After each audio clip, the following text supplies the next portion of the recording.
আসসালামু আলাইকুম everyone, welcome back to my channel ours time. আশা করি আপনারা সবাই ভালো আছেন। আলহামদুলিল্লাহ আমিও ভালো আছি। আজকে নিয়ে এসেছি আসন্ন রমজানকে সামনে রেখে খুবই সহজে ছোলা ভুনার একটি রেসিপি। যারা ছোলা ভুনাটা করতে পারেন না তাদের জন্য এটা হেল্পফুল হবে, বিশেষ করে প্রবাসী ভাই এবং নতুন রাঁধুনিদের জন্য। তো প্রথমে আমি প্যানে দিয়ে দিচ্ছি 3 টেবিল চামচ সয়াবিন তেল। তেলটা গরম হয়ে গেলে এখানে আমি হাফ কাপ পরিমাণ পেঁয়াজ কুচি অ্যাড করে দিয়েছি, আর এটা একটু নেড়ে নিচ্ছি। আর এখন আমি এর ভিতরে আলু অ্যাড করে দেব। একটা আলু আমি কিউব করে কেটে নিয়েছি। যারা আলু পছন্দ করেন তারা এভাবে দিতে পারেন, যারা করেন না তারা এটা স্কিপ করবেন। এরপরে এটাকে আমি নেড়ে নেওয়ার পর সামান্য একটু লবণ অ্যাড করে দিয়েছি। লবণটা আলুর ভিতরে খুব ভালোভাবে প্রবেশ করবে এবং সুন্দরভাবে আমি তেলে এটা ভেজে নিয়ে এখন আমি এর ভিতরে অ্যাড করে দিব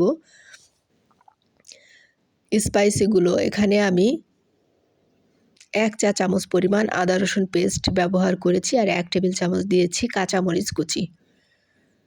আর এখন আমি শুকনো মশলাগুলো অ্যাড করে দিচ্ছি। খুবই সামান্য পরিমাণ দিয়েছি হলুদের গুঁড়া, সেম পরিমাণ দিয়েছি ধনিয়ার গুঁড়া, আর হাফ চা চামচের চেয়ে একটু কম দিয়েছি শুকনা মরিচের গুঁড়া।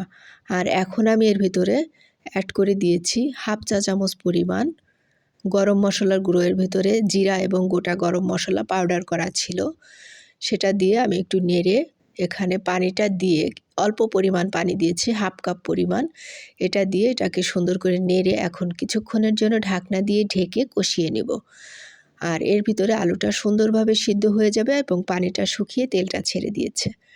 ঢাকনা তুলে নিয়েছি, এটা কষানো অলরেডি ডান। এখন এর ভিতরে আমি 2 কাপ পরিমাণ ছোলা আগেই সিদ্ধ করে রেখেছিলাম এবং সুন্দর করে ধুয়ে রেডি করে রেখেছিলাম, এখন এর ভিতরে অ্যাড করে দিয়েছি। আর ছোলাটা দিয়ে খুব ভালোভাবে একটু মশলার সঙ্গে নেড়ে মিশিয়ে নিচ্ছি। এটা কিছুক্ষণ নেড়ে এখন আমি ঢাকনা দিয়ে ঢেকে একটু কষিয়ে নেব, কারণ এক্সট্রা একটু পানি আছে, এটা শুকিয়ে যাবে এবং তেলটা ছেড়ে দিবে। কিছুক্ষণ পর ঢাকনা তুলে নিয়েছি, দেখুন একদমই কোনো এক্সট্রা পানি নেই, তেলটা ছেড়ে দিয়েছে, ছোলাটা কষানো হয়ে গিয়েছে। সামান্য একটু পানি দিয়ে দিচ্ছি, আর এই পানিটা ছোলার ভিতর যে মশলাগুলো আছে সব কিছুই সুন্দরভাবে প্রবেশ করবে। ঢাকনা দিয়ে ঢেকে একদম পানিটা শুকিয়ে নিয়েছি, আর এক্সট্রা কোনো পানি নেই, তেলটা ভেসে উঠেছে, ছোলাটা অলরেডি ভোনা ডান হয়ে গিয়েছে। এখন এটা আমি নেড়ে চেড়ে নামিয়ে নিব।